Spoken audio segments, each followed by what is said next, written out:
রয়েছে ইসলাম অর্থাৎ শরীয়তে পুঙ্খানুপুঙ্খ রূপে সমস্ত এ টু জেড তোমরাকে আমি পৌঁছে দিয়েছি কি হালবাল লাগতো। ও আমার সাহাবায়ে কেরাম, তোমরা আমার কাছ থেকে শরীয়তের সমস্ত জিনিস কি বুঝিয়ে পেয়েছ?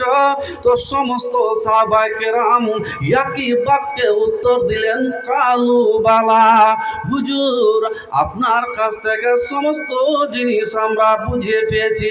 হালাল বুঝেছি, হালাল পেয়েছি, হারাম পেয়েছি, জায়েজ পেলাম, না জায়েজ পেলাম, পর্দার যতগুলো আয়াত বিধিবিধান সমস্ত জিনিস আমরা পেয়ে নিয়েছি হুজুর।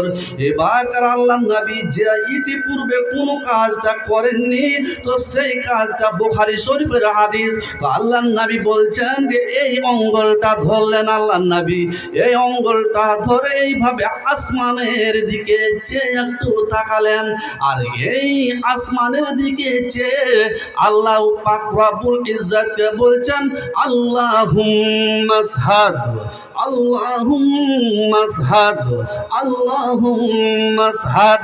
রব্বুল আলামিন সমস্ত সাহাবায়ে কেরাম, আমি আজকে যে হজ করে আমার জীবনে আমি জানি না আমি আর জীবনে এই জায়গাতে আসতে পারবো কি পারবো না।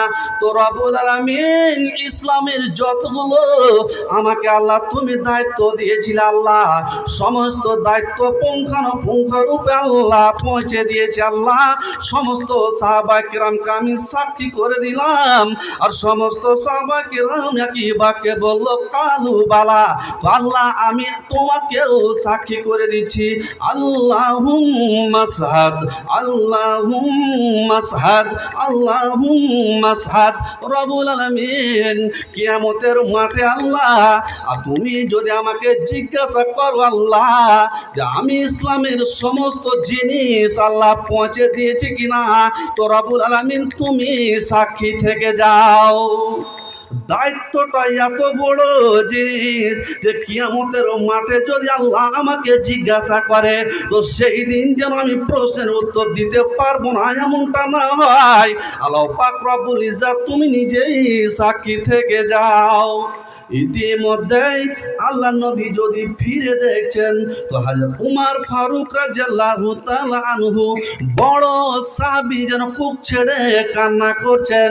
তো আল্লাহ নবী বলছেন মুখটাকে এমনি করে ফিরিয়ে, ওমা ইউবকিকা ইয়া উমর, উমর তোমার চোখের পানির কারণ কি? তুমি কেন কান্না করছো? তোমার কান্নার কারণটা আমি জানতে চাই। তো হযরত উমর ফারুক রাদিয়াল্লাহু তাআলা আনহু বলছেন সে সময় এই আয়াতটা নাজিল হচ্ছেন। কি আয়াত? আউযু বিল্লাহি মিনাশ শাইতানির রাজিম, বিসমিল্লাহির রহমানির রহিম। আল ইয়াউমা আকমালতু লাকুম দীনাকুম ওয়া আতমামতু আলাইকুম নি'মাতি ওয়া রাদিতু লাকুমুল ইসলাম দীনা। নবী তোমার সময় শেষ হয়ে গিয়েছে। নবী আমি ইসলামের কাজ সম্পূর্ণ করে দিয়েছি। ইসলামের যতগুলো জিনিস রয়েছে সুন্দর করে সব সাজিয়ে দিয়েছি। ইসলামকে সুন্দর করে পাখা দিয়ে সাজিয়ে দিয়েছি। নবী তুমি আরো বেশি দিনের মেহমান নন। ইসলামে যা সমস্ত বিধিবিধান ছিল সমস্ত বিধিবিধান আজকে আমি মোকাম্মল করে দিয়েছি। আমার নবীকে প্রিয় হাবিবকে আমি আরো বেশি দিন রাখবো না, আমার কাছে তুলে নিব। হযরত উমর ফারুক রাদিয়াল্লাহু তাআলা আনহু এই আয়াতের মাফহুম বুঝে নিয়েছেন। তো আল্লাহ নাই বলছেন ওয়ামা ইউবকিকা ইয়া উমর, উমর তোমার চোখের পানির কারণ জানতে চাই, তুমি কেন বুক ছেড়ে কান্না করছো? তাই উমর ফারুক রাদিয়াল্লাহু তাআলা আনহু উত্তরটা কি দিচ্ছেন? বড় মাপের সাহাবী কান্না করছেন, আর আল্লাহ নবী ভাষণ দিচ্ছেন আরাফার মাঠে। ভাই আমার, বন্ধু আমার, তো হযরত উমর ফারুক রাদিয়াল্লাহু তাআলা আনহু উত্তর দিচ্ছেন কি, লাইসা বাদাল কামালে ইল্লা নুকসান। হুজুর, আপনার ভাষণের মাধ্যমে আমি জানতে পারলাম, আমি বুঝতে পেরে নিলাম আয়াতের মাফহুম। আপনি আরো বেশি দিন রাখবেন না, আপনি থাকবেন না, আর বেশি দিনের মেহমান নন। কেননা আপনি যতদিন আমাদের মাঝে উপস্থিত ছিলেন, ইসলামের যেন ঊর্ধ্বগতিতে যেতেছিল। হুজুর, আপনি যখন আমাদের মাঝ থেকে বিদায় নিয়ে নেবেন, তখন ইসলামের ঊর্ধ্বগতি শেষ হয়ে যাবে, ইসলামের অধোগতি আরম্ভ হয়ে যাবে। হুজুর, আপনি যতদিন আমাদের মাঝে আছেন, ইসলাম যেন চরম শিখরে পৌঁছিতে একটা মারলেন একটা ঢিল। তো ইসলামের যেরকম ইসলামের চরম শিখরে পৌঁছে গিয়েছে, তো আল্লাহ নবীর আর বেশি দিন সময় নেই। তো ভাই আমার, বন্ধু আমার, আপনি যদি একটা ঢিলকে উপরে ছাড়েন, তো ঢিলের যখন গতি শেষ হয়ে যাবে, ঢিলটা নিচে নামতে আরম্ভ হবে। নবী, আপনি যতদিন আছেন, ইসলামের গতি, ইসলামের স্পিরিট যেন বাড়তে রয়েছে। আর আপনি যখন আমাদের কাছ থেকে বিদায় নিয়ে নেবেন, যখন আপনাকে পাবো না, আপনি যখন বিদায় নিয়ে নেবেন, ইসলামের সমস্ত যতগুলো বিধিবিধান রয়েছে চরম গতিতে আর যাবে না। ইসলামের গতি নিচে নামতে নেমে যাবে। হ্যাঁ ভাই আমার, বন্ধু আমার, মায়েরা আমার, বোনেরা, 1450 বছর আগে হযরত উমর ফারুক রাদিয়াল্লাহু তাআলা আনহু এই কথা বলেছেন, লাইসা বাদাল কামাল ইল্লা নুকসান। যে কোনো জিনিস যখন পূর্ণতা পেয়ে নাই, তখন তো সঙ্গে সঙ্গে অপূর্ণতা আরম্ভ হয়ে যায়। যে কোনো জিনিসের ঊর্ধ্বগতি শেষ হয়ে গেলে তার তখন অধোগতি আরম্ভ হয়ে যাবে। হুজুর, আপনি থাকাকালীন যে ইসলামের যে গতিবিধি ছিল, আপনি যখন থাকবেন না, ইসলাম নিচে নামতে নেমে যাবে। আজ আমি এখন একটা কথা বলতে চাই, তখনকার ইসলামের পর্দার কি নিয়ম ছিল। ইসলামের পর্দা নিচে নামতে যেন তলানিতে নেমে গেল। ভাই আমার, বন্ধু আমার, তখন সাহাবায়ে-কেরামদের ইমানের স্পিরিট কেমন ছিল, এখন আমাদের ইমানের স্পিরিট কেমন রয়েছে। ভাই আমার, বন্ধু আমার, তখনকার বিবাহের কিরকম নিয়ম নীতি ছিল, এখনকার বিবাহের নিয়ম নীতি কিরকম রয়েছে। একটা করে যদি আমি জিনিস বলতে যাই, যে তখনকার ইমানের স্পিরিট আর নবী আমার এখন অনুপস্থিত, তো ইসলামের ধীরে ধীরে অধোগতি আরম্ভ হয়েছে। ইসলামের সমস্ত জিনিস নিচে নামতে যেন তলানিতে চলে গেল। তাই তো হযরত উমর ফারুক রাদিয়াল্লাহু তাআলা আনহু সেই দিন বুক ছেড়ে কান্না করেছিলেন, হুজুর, প্রতিটা জিনিসের এখন অধোগতি আরম্ভ হয়ে যাবে। লাইসা বাদাল কামাল ইল্লা নুকসান। যে কোনো জিনিস পূর্ণতা যখন পেয়ে নাই, ও তখন অপূর্ণতা আরম্ভ হয়ে যায়। ভাই আমার, বন্ধু আমার, অপূর্ণতা আরম্ভ হয়ে যায়। হজ করে আল্লাহর নবী আসলেন, মৃত্যুর 3 দিন অথবা 3.25 দিনকার আগের কথা বলছি, ছোট্ট একটা সূরা নাজিল হয়েছে। সে সূরাটার নাম হচ্ছে সূরা নাসর। তো নবী আমার ওখানে হযরত উমর ফারুক রাদিয়াল্লাহু তাআলা আনহু কান্না করলেন। এখানে যখন সূরা নাসর নাজিল হচ্ছে, ভাই আমার, বন্ধু আমার, এখানে হযরত আবু বকর রাদিয়াল্লাহু তাআলা আনহু বুক ছেড়ে কান্না করছে। তো আবু বকর রাদিয়াল্লাহু তাআলা আনহুকে জড়িয়ে ধরে নিয়েছে হযরত উমর ফারুক রাদিয়াল্লাহু তাআলা আনহু। কি ব্যাপার, কেন কান্না করছো আবু বকর? আবু বকর বলছে, উমর, তুমি আরাফার মাঠে যে আয়াত নাজিল হয়েছিল, সেখানে তুমি কান্না করেছিলে, কিন্তু আজ সূরা নাসর নাজিল হয়েছে, নবীর বিদায়ের ঘণ্টা বেজে গিয়েছে, এটা আমি বুঝে নিলাম, আয়াতের মাফহুম বুঝে নিলাম। ভাই আমার, বন্ধু আমার, নামাজ পড়তে গিয়েছেন, তো নামাজ পড়তে গিয়ে নবী আমার ফিরে আসলেন। শর্টে বলি, শেষ বেশ নবী আমার যখন নামাজ পড়তে যেতে পারলেন না, এসারের সময় নবী আমার জামাত ধরবে, তো না যেতে পারলো না। তার পরের দিন আল্লাহ নবী যেন নামাজ পড়বে, এরকম মনোভাব। আল্লাহ নবী আয়েশা রাদিয়াল্লাহু তাআলা আনহাকে বলছে, আয়েশা তুমি বলো তো জামাত কি চালু হয়েছে? বলছে না, আপনার জন্য অপেক্ষা করছে, জামাত চালু হয়নি। ভাই আমার, বন্ধু আমার, ইতিমধ্যে মা আয়েশা রাদিয়াল্লাহু তাআলা আনহার যেন কোলে যেন মাথা রেখেছে, আল্লাহ নবী মাথা রেখেছেন। ইতিমধ্যে একজন সাহাবী আসলেন, সাহাবী এসে যেন মিসওয়াক করতে করতে এসেছেন। ঠিক ইতিমধ্যে আল্লাহ নবী যেন সেই দিকে তাকাচ্ছেন। আয়েশা রাদিয়াল্লাহু তাআলা আনহা বলছেন, হুজুর মিসওয়াক করবেন নাকি?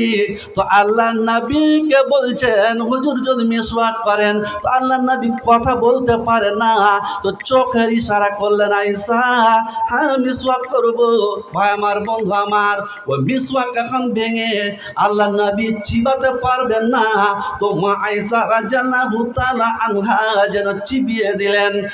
ভাই আমার, বন্ধু আমার, মায়ের আমার, বোনেরা, তাই তো হযরত আয়েশা রাদিয়াল্লাহু তাআলা আনহা নিজকে ভাগ্যবান মনে করেন যে আমার লালা এবং নবীর লালা শেষ জীবনে যেন মিলিত হলো।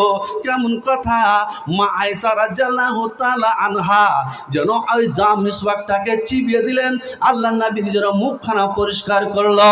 ইতিমধ্যে ভীষণ জ্বর, যেন ভীষণ জ্বর, পেয়ালাতে জল রাখা রয়েছে। বলছে আয়েশা ভীষণ জ্বর। মা আয়েশা রাদিয়াল্লাহু তাআলা আনহা ওই পেয়ালাতে জ্বর, পেয়ালায় হাত ডুবিয়ে আল্লাহ নবীর মুখমণ্ডল খানা মুছে দিচ্ছেন। ইতিমধ্যে জামাত চালু হচ্ছে, তো আল্লাহ নাই বলছেন, আয়েশা জামাত চালু হয়েছে কি? তো আল্লাহ নবীকে ইশারা করছেন, জামাত চালু হয়নি। আল্লাহ নবী গেলেন মসজিদে নববীতে জামাত ধরব মনে করে। আবু বকর বুঝতে পারলেন যে আল্লাহ নবী জামাত ধরতে এসেছেন। আল্লাহ নবীকে বলছেন, আবু বকর তুমি পিছে সরো না, জামাত চালু রাখো, তুমি জামাত পড়াও, নামাজ পড়াও। নবী আমার ফিরে আসলেন, 3 দিন এই মতো রইল। সোমবারের দিন আল্লাহ নবী শেষ জীবনে যখন আল্লাহ নবী নামাজ পড়তে যাবেন, আল্লাহ নবী ফা উগমিয়া আলাইহি, আল্লাহ নবী বেহুশ হয়ে গেলেন। ফা আফাকা, আল্লাহ নবী হুঁশ ফিরে আসলো, আবার যেন উঠালেন। আল্লাহ নবী ফা উগমিয়া আলাইহি, বেহুশ হয়ে গেলেন। ফা আফাকা, হুঁশ ফিরে আসলো। এই করে তৃতীয় বারের বেলায় আল্লাহ নবী আর যেতে পারলেন না। শেষ বেশ যেন দেখছেন যে আবু বকর জামাত চালু করেছে। তো আবু বকর জামাত চালু করেছেন, তো যখন দেখলো, তো দেখে যেন মুচকি মেরে একটু হাসলো। আর পরক্ষণে আবার দেখছে, তো চোখ দিয়ে যেন জল বের হচ্ছে। মা আয়েশা রাদিয়াল্লাহু তাআলা আনহা বলছেন, হুজুর আপনার কি ব্যাপার? আপনি প্রথমে যেন আপনাকে দেখলাম যে আপনার চোখ দিয়ে যেন জল বের হলো, আর পরে দেখলাম যে মুচকি মেরে যেন হাসলেন। এর কারণটা কি একটু বলেন তো ভাই আমার, বন্ধু আমার। এবার আল্লাহ নাই বললেন, আয়েশা রে কথা বলতে পারে না, খুব জোরে আস্তে আস্তে বলছেন আল্লাহ নবী, আয়েশা এই জামাত চালু করেছে আবু বকর, এই জামাতকে চালু করার জন্য উহুদের মাঠে আমার 2টা দাঁত পর্যন্ত শহীদ হয়ে গিয়েছে। আয়েশা, আয়েশা এই জামাত চালু করার জন্য আমি যখন তাইফের মাঠে গিয়েছিলাম, যায়েদ বিন হারেস রাদিয়াল্লাহু তাআলা আনহুকে সঙ্গে করে যখন তাইফের মাঠে যখন গিয়েছিলাম, তখন দুষ্ট দুরাচাররা আমাকে যেন পাথর মেরে আমাকে লিঢাল করে দিয়েছিল। আয়েশা, এমনকি যখন আমার মুখ দিয়ে, এমনকি সারা দেহ দিয়ে আমার রক্ত যেন জমে আমার জুতাগুলো পর্যন্ত জমে গিয়েছিল। আয়েশা, এই জামাতকে চালু করার জন্য যখন আমি কোথায় গিয়েছিলাম যুদ্ধ করতে, তো সমস্ত দুষ্ট দুরাচাররা আমাকে তীর মেরেছে, সমস্ত দুষ্ট দুরাচাররা আমাকে ঢাল মেরেছে, আর আমার যেন উহুদের মাঠে আমার যেন খিল বসে গিয়েছিল। আয়েশা, 2টো দাঁত শহীদ হয়ে গিয়েছে। আয়েশা, এই জামাত যদি টিকে না থাকে, আমি মৃত্যুর পরে যদি জামাত টিকে না থাকে আয়েশা, তবে আমার কষ্টের ফল আমি পাবো না। তবে আয়েশা, এই জামাতকে দেখে আমার মন বড় যেন খুশি হয়ে গেল। আয়েশা রে, এই জামাত টিকে থাকবে কি থাকবে না, আমার ভীষণ ভয় হচ্ছে। এই জামাত যদি ভেঙে যায়, এই জামাত যদি না থাকে, তো আমার যেন মনের আশা পূরণ হবে না। ভাই আমার, বন্ধু আমার, আল্লাহর নবী তিনটা কথা বললেন। ও আমার সাহাবা কেরাম, তোমরা কি করবে? তোমরা মহিলাদের প্রতি অন্যায় করবে না। নবী আমার শেষ জীবনে যেন বললেন যে তোমরা স্ত্রীর মুখমণ্ডলে মারবে না। তোমরা শেষ জীবনে কি বললেন আল্লাহর নবী? তোমরা তোমাদের স্ত্রীকে অন্যায়ভাবে তালাক দিবে না। আল্লাহর নবী অনেক হালাল বললেন, হারাম বললেন, জায়েজ বললেন, না জায়েজ বললেন, সমস্ত বিধিবিধান যতগুলো ছিল সমস্ত বললেন। শেষ জীবনে আল্লাহর নবীর যেন মুখখানা ফিস ফিস ফিস ফিস আওয়াজ হচ্ছে। তো আয়েশা রাদিয়াল্লাহু তাআলা আনহা যেন কানটাকে নিয়ে যাচ্ছেন। তো ইতিমধ্যে নবী আমার বলছেন, সলাত সলাত সলাত। ও আমার সাহাবা কিরাম, আমি সমস্ত জিনিস রেখে গেলাম। ও আমার সাহাবা কিরাম, সালাত সালাত, সমস্ত জিনিস রেখে গেলাম, তার মধ্যে আমি সালাত সালাত সালাত। নবীর শেষ জীবনের নবী আমার যে বলছেন সালাত সালাত। আবু বকর রাদিয়াল্লাহু তাআলা আনহু মসজিদ নববীতে যে জামাত চালু করেছেন, আর দেখে আল্লাহর নবী যেন খুশি হলেন। ভাই আমার, বন্ধু আমার, আর যদি সেই জামাত টিকে না থাকে, তো নবী আমার তাই তো দুঃখ করে যেন চোখ দিয়ে জল বের হচ্ছে। তো ভাই আমার, বন্ধু আমার, মায়েরা আমার, বোনেরা, নবী আমার শেষ ভাষা বললেন সালাত সালাত। ও আমার সাহাবা কিরাম, তোমাদেরকে আমি নমাজ রেখে গেলাম, নমাজ রেখে গেলাম। নমাজ বিহীন তোমরা কিয়ামতের মাঠে পরিত্রাণ পাবে না। ও আমার সাহাবা কিরাম, তোমরা নমাজ বিহীন পুলসিরাতে পার হতে পারবে না। ও আমার সাহাবা কিরাম, নমাজ বিহীন তোমরা সেদিন আমার সামনে, আমার হাতে হাউজে কাউসারের পানি পাবে না। নমাজ বিহীন তোমরা কিয়ামতের মাঠে তোমাদের অঙ্গ প্রত্যঙ্গ জ্বলবে না।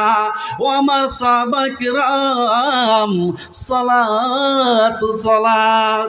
নমাজ বিহীন তোমাদের অঙ্গ প্রত্যঙ্গ না জ্বললে কিয়ামতের মাঠে আমি তোমাকে কি করে চিনবো আমার উম্মত বলে আমার সমস্ত সাহাবা কিরামকে এই জন্য বারবার বলি সালাত সালাত।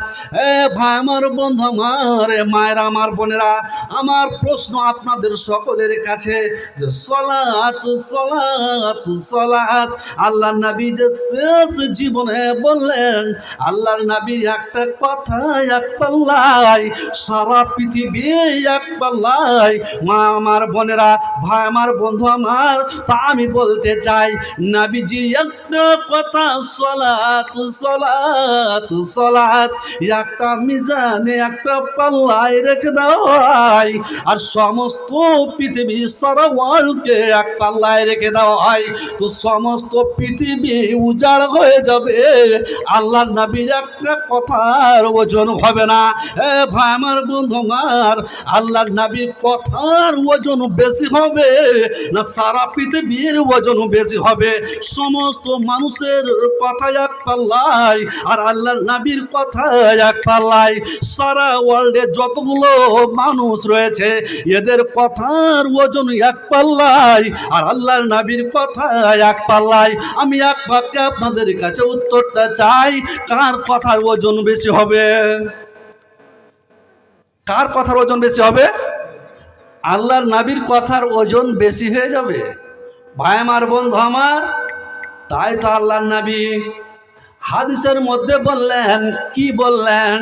আমি একটা কথা বলেছি, হাদিস পড়েছি, নবী আমার বললেন, ওয়ান আবি ইউসুফ আব্দুল্লাহ ইবনে সালাম রাদিয়াল্লাহু তাআলা আনহু قال سمعت رسول الله صلى الله عليه وسلم يقول يا ايها الناس أفشوا السلام وأطعموا الطعام وصلوا بالليل والناس نيام تدخلوا الجنة بالسلام। নবী আমার হিজরত করে মদিনায় গেলেন, আর মদিনাতে গিয়ে সমস্ত মদিনাবাসী যেন হইথই হইথই করছে, নবী আসছে নবী আসছে। তো নবী আমার হিজরত করে যখন মদিনায় গেলেন, তো এদিকে শুনতে পেল আব্দুল্লাহ বিন সালাম ইয়াহুদীদের পাদ্রী ছিলেন, তৎক্ষণাৎ ইসলাম কবুল করেননি। শুনতে পেল যে মুসলমানদের নবী আছে, বড় নবী, নবী যেন এত বড় নবী সারা পৃথিবীতে, সারা চারিদিকে, সারা এলাকায় যেন চারিদিকে হইথই যে নবী আছে, মুসলমান আছেন। যে দেখি কে এমন ভাষা বলছে, কি ভাষণ দিচ্ছে, এই মতো ভাষণ শুনবো মনে করে গিয়েছেন। ইতিমধ্যে আল্লাহ নবী ভাষণ দিচ্ছে, তো সর্বপ্রথম ভাষণ দিচ্ছে কি, ওয়ান আবি ইউসুফ আব্দুল্লাহ ইবনে সালাম রাদিয়াল্লাহু তাআলা আনহু قال سمعت رسول الله صلى الله عليه وسلم يقول يا أيها الناس أفشوا السلام وأطعموا الطعام وصلوا بالليل والناس نيام تدخلوا الجنة بالسلام। ও মদিনাবাসী, তোমরা এক অপরকে সালাম দাও। ও মদিনাবাসী, তোমরা এক অপরে ভয়াচারী আরম্ভ করো। ও মদিনাবাসী, তোমাদের মনের মধ্যে কিনাবোধ রয়েছে, সেগুলো দূর হয়ে যাবে। তোমরা এক অপরকে সালাম দাও, সালাম প্রচার করো, সালাম বলো। তারপর আল্লাহ নবী বলছেন ওয়াতিমুত তাআম, ও মদিনাবাসী, তোমরা ফকির গরিব ভূমিনদের খাবার দাও, তোমরা ফকির মিসকিনদের খাবার দাও। ওয়াতিমুত তাআম। তারপর আল্লাহ নবী কি বললেন, ওয়াসাল্লু বিল্লাইল ওয়ান নাস নিয়াম। ও মদিনাবাসী, তোমরা কি করো, রাতে তোমরা নমাজ পড়ো। রাত 1টা 1:30 বেজে যাবে, রাত 12টা পার হয়ে যাবে, সে সময় তোমরা নমাজ পড়ো। আর কি করো, কোন সময় নমাজ পড়বে? তো আল্লাহ নবী বলছেন সাল্লু বিল্লাইল ওয়ান নাস নিয়াম। মানুষ নীরবে ঘুমাবে, বাবা নীরবে ঘুমাবে, মা ঘুমিয়ে থাকবে, স্ত্রী পাশে ঘুমিয়ে থাকবে, সমস্ত জিনিস নিরালাই থাকবে। এ ভাই আমার, বন্ধু আমার, নবী আমার বলছেন সাল্লু বিল্লাইল ওয়ান নাস নিয়াম। সমস্ত জিনিস নীরব হয়ে থাকবে, আকাশ নীরব হয়ে থাকবে, বাবা পাশে থাকবে, মা পাশে থাকবে, পাশে স্ত্রী থাকবে, কাউরির সঙ্গে কথা হবে না, নীরব নিরালায় তুমি জেগে যাও। আর আল্লাহ পাক রব্বুল ইজ্জত রাতের 3য় অংশে নেমে আসে। ভাই আমার, বন্ধু আমার, মায়েরা আমার, বোনেরা, রাতের 3য় অংশে আল্লাহ পাক রব্বুল ইজ্জত নেমে আসে, আর এসে বলে আইনা বানু আদম, ওরে বানু আদমের বেটা বেটিরা, তোরা কে কোথায় রয়েছি, তোরা আমার কাছে কি চাইছিস? এই যে মাহে মুবারক রমজান মাস রয়েছে।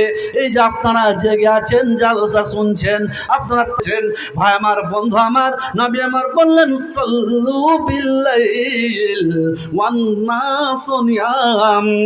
এই কি করো, রাত্রের তৃতীয় অংশে যখন তোমরা জেগে যাবে, মায়ের আমার বোনেরা, মা বোন যখন রাত্রের তৃতীয় অংশে যখন আঁচল নিয়ে যখন দোয়া করে, মা বোনদের কাউরি তো অভ্যাস রয়েছে, কেউ তো হাত তুলে দোয়া করে।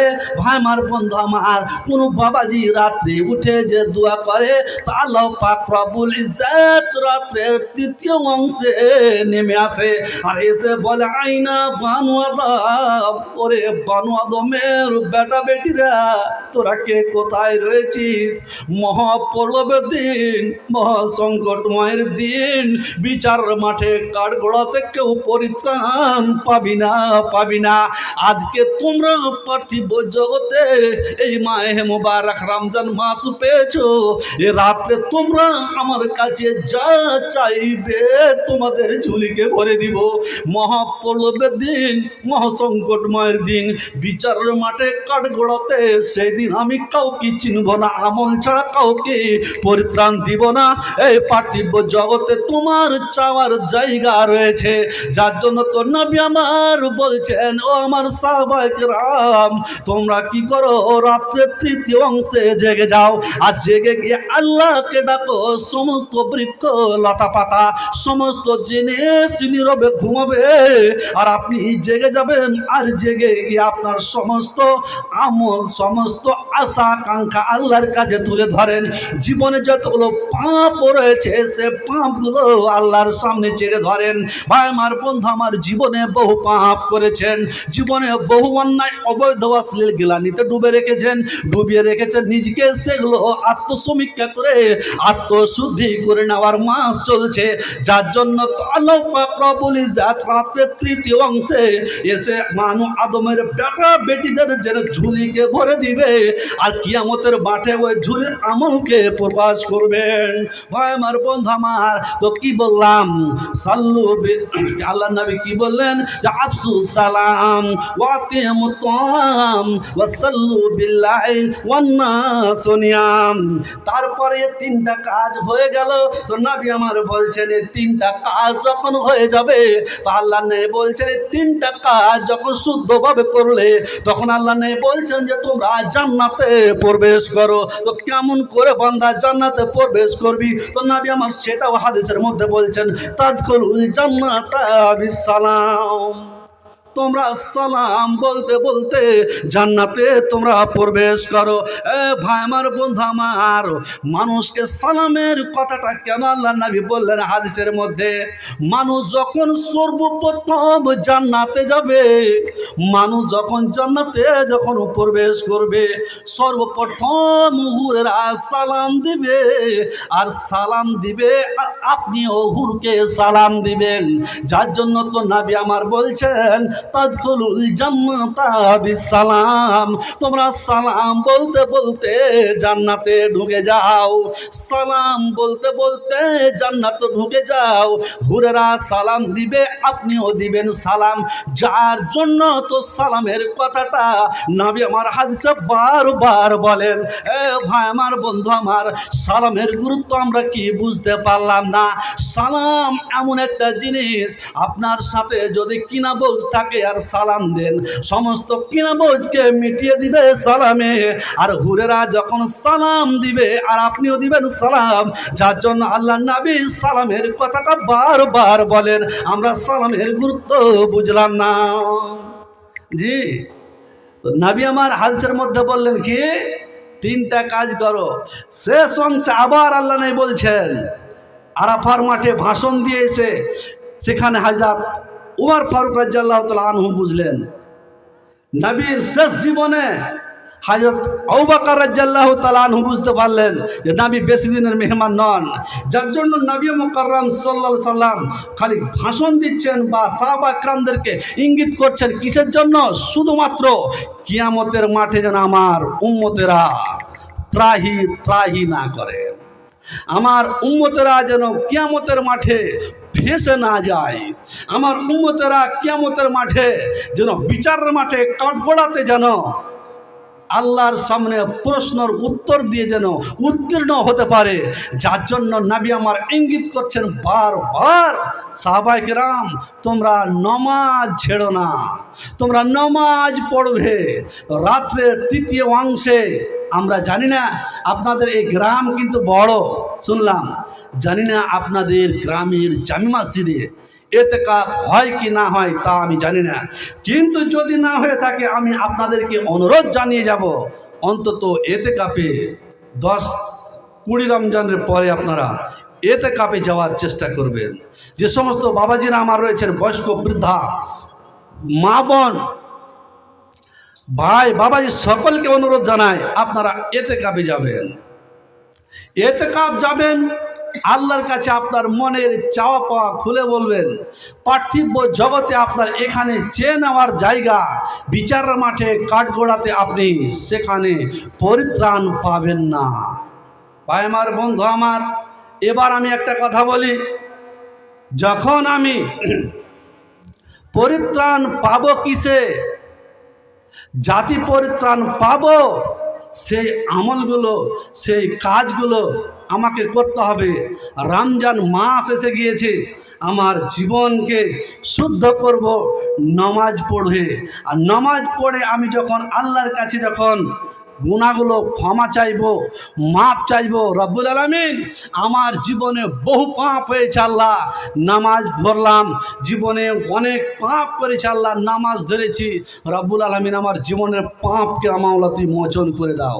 আর আমার জীবনের আপনার জীবনের পাপকে উল্লেখ করতে হবে, তবে আমরা আপনারা সকলে পরিত্রাণ পাবো, নচিত পরিত্রাণ পাবো না।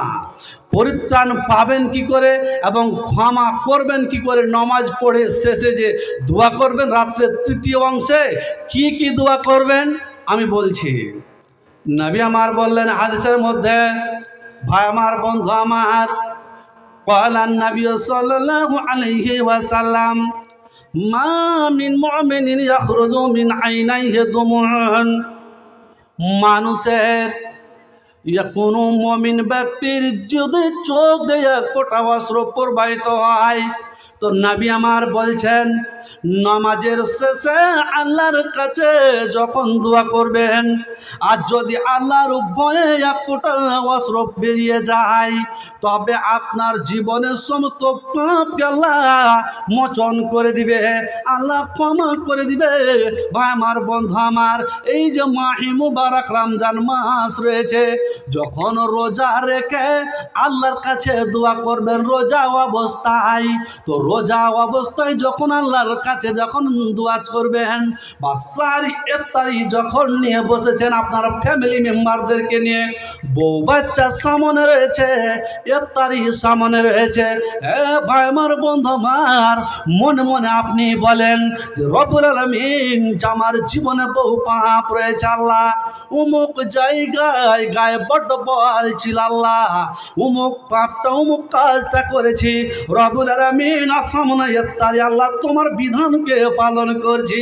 সে সময় মানুষ খুশির সময় একটা, সে সময় যদি আল্লাহর কাছে মনে মনে আপনি দোয়া করেন আর আল্লাহকে বলেন রব্বুল আলামিন জীবনে বহু পাপ করেছে আল্লাহ, সামনে ইফতার নিয়ে বসে রয়েছেন, আমরা রোজা রাখলাম না, ইফতার আমরা করলাম না, হাটে ঘাটে মাঠে যেখানে পারলাম ইফতার নিয়ে বসে গেলাম, না না না, রোজার কদর করতে শিখতে হবে। জীবনের পাপকে মোচন করলে ইফতারি সামনে নিয়ে সমস্ত পাপকে নিয়ে যখন উল্লেখ করবেন, তো আল্লাহ নবী হাদিসের মধ্যে বলছেন, ক্বালান নবী সাল্লাল্লাহু আলাইহি ওয়াসাল্লাম, মান আরাদা আইয়াহুনা আমরুহু ফালইয়াযকুর যামবাহু, যেই পাপটা আপনার জীবনে হয়েছে সে পাপটাকে উল্লেখ করতে হবে। হবে আল্লাহর সামনে, আর সে পাপটাকে উল্লেখ করে আল্লাহর সামনে যেন ছেড়ে ধরতে হবে। রব্বুল আলামিন জীবনে বহু পাপ করেছে, আল্লাহ তুমি আমার পাপকে মোচন করো। সামনে ইফতারি নিয়ে যখন বসবেন, বউ বাচ্চা নিয়ে নিজের স্ত্রীকে সামনে নিয়ে বসবেন, নিজের বেটা ছেলে আত্মীয় স্বজনকে নিয়ে যখন বসবেন আর ইফতারির সামনে, আর আল্লাহকে বলবেন আল্লাহ জীবনে বহু পাপ করেছে, আল্লাহ তো মান আরাদা আইয়াহুনা আমরুহু ফালইয়াজকুর জামবাহু, যেই পাপটা করেছেন সে পাপটা আপনাকে উল্লেখ করতে হবে। রব্বুল আলামিন গায়ে বড্ড বল ছিল, আত্মসমীক্ষা করে আমার ভুল ধরতে পেরেছি, আল্লাহ তুমি আমাকে ক্ষমা করে দাও। তো রব্বুল আলামিন হতে পারে আপনাকে আমাকে শৈশব কালের মতন করে দিবে, আল্লাহ ক্ষমা করে দিবে। না আমরা বুঝতে পারলাম না, আমরা রোজা পেরিয়ে যাচ্ছে, রোজা চলে যাচ্ছে, আমরা কে কতটা কদর করছি জানি না। তবে মনের মধ্যে এতটুকু আশা ধারণা রাখেন, আপনার জীবনকে যদি আপনি আত্মসমীক্ষা করে আত্মশুদ্ধি করতে না পারেন, তবে আপনি যেন হতভাগা। নবী আমার বলেছেন সেই সমস্ত উম্মত আমার হাতে হাউজে কাউসারের পানি পাবে না, পাবে না। ভাই আমার, বন্ধু আমার, ইফতারি সামনে নিয়ে যখন আল্লাহকে মনে মনে বলবেন রব্বুল আলামিন আমার জীবনে বহু পাপ হয়েছে, আল্লাহ তুমি ক্ষমা করে দিও, হতে পারে আপনাকে ক্ষমা করে শৈশব কালের মতন করে দিবে। ভাই আমার, বন্ধু আমার, রমজান মাসের বরকত যে কতটা, আপনাকে আমাকে যেন কলসমুক্ত হওয়ার জন্য আল্লাহ পাক রব্বুল ইজ্জত মাহে মুবারক রমজান মাসকে দিয়েছে।